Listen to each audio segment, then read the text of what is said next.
Okay, Assalamualaikum guys. Hari ni hari Jumaat. Berapa bulan?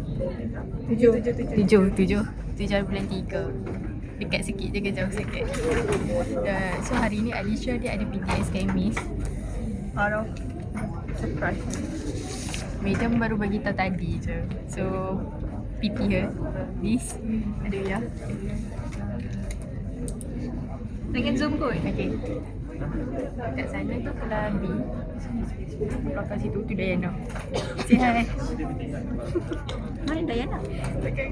Oh. Okay. Mana aku pula pusing dekat hang? Ni Sarah Faira. Kenapa besar sangat tu kamera dia? Aku jauh sikit daripada So hari ni tak jadi apa-apa lagi. Kecuali tak payah dah depan sangat. Kecuali phone aku jatuh tadi. Ya. poket dia berlubang ni. Ya, poket aku berlubang. Poket dia berlubang. Aku macam okay. Lepas tu I pergi dry baju. Hus I dengan Nana ada pergi prints di UPU. Ada bebek. Tu je lah, hari ni tak jadi apa-apa.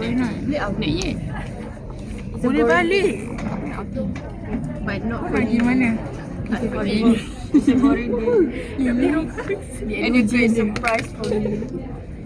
Nah, ambil balik. Dah habis ke? Lagi. Kita pergi buka. So sampai mana weh? Ni aku rekod. So that's all for today, I guess. Bye. By the way, Sir Kelvin tak main, so kami tak payah baca pun. So that's all. Aku nak ambil POV.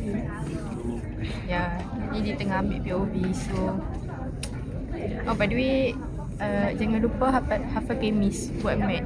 Tu je. Okay, bye. Assalamualaikum. Salam.